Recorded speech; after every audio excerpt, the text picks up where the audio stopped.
Sheikh Zayed Road, by the way, if you haven't heard it, is closed for 4 hours today and over the next 3 days because history is being made at Expo. Although yesterday was the unofficial first day and today is the official launch of COP28, history was already made. So among world leaders arriving, roads closing and Expo coming to life once more, major moves are being made which show clear signs of what's to come at COP28.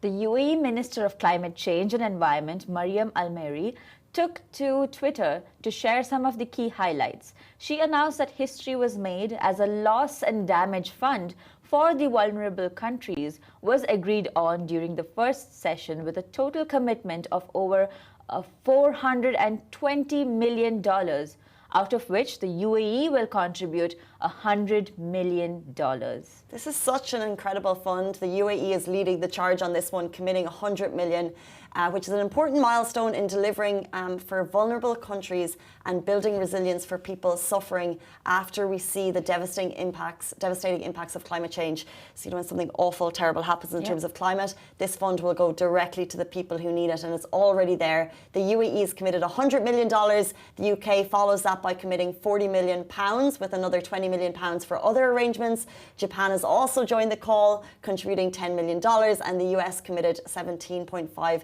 million, meaning on the pre-launch of COP28, there's already $100 million for the loss and damage fund. But I think this is like the end game. This is when the disaster happens. So we're really looking forward to seeing what solutions will be put into place to deter these disasters happening. Yep. She also shared that the UAE is committed to addressing the climate crisis by agreeing on ways to limit temperature rise to 1.5 degrees Celsius and achieving net zero emissions by 2050. She said, "We are determined to make this COP a COP of action." And they're doing that by ensuring that all eyes of the world are on COP, which means solutions need to be made. And also, it's not just pen on paper. We need to see action. And with that, we're getting some of the biggest dignitaries in the world leaders, descending on COP28, and so many videos of King Charles coming into Dubai yesterday. And he seems like a bit of a gent. He does. And he's, I have my obvious restrictions about him, but it's really adorable to see him walking through. And so since COP28 began yesterday, several dignitaries have been making the trip down, and one among them has been Charles III. And he has been coming down to places in Dubai, waving, interacting with the fans, and it's absolutely adorable to see what he's been up to. So we've seen kind of like a broad itinerary, although we don't know his exact itinerary.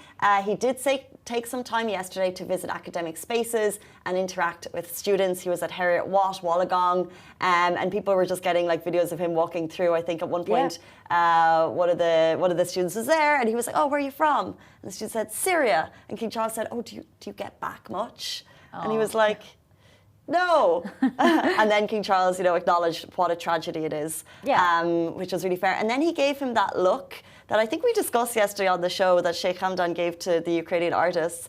And I feel like you feel seen. Because you do. King Charles III, he said what a tragedy, but the look that he gave the student when he said it actually feel like he really understood the history and acknowledged what was going on. And it felt quite special. Yeah, I mean, if you watch The Crown, you know that this is somebody who actually has a passion for history, arts, and literature, politics. So it makes sense that this is a man who knows what is happening. So it means a lot for him to acknowledge it. Mm-hmm. And I feel like the student probably felt seen in terms of that, which was nice. So yeah, this COP28 is going to be exciting. Big things to come for climate change. And we'd love to get your traffic concerns over the next couple of days. It will be really interesting to see. Sheikh Zayed Road is closing, as we'll probably expect convoys, dignitaries going down Sheikh Zayed Road as they make their way towards COP28. So take alternative routes if possible. We have a lot of updates from the RTA in terms of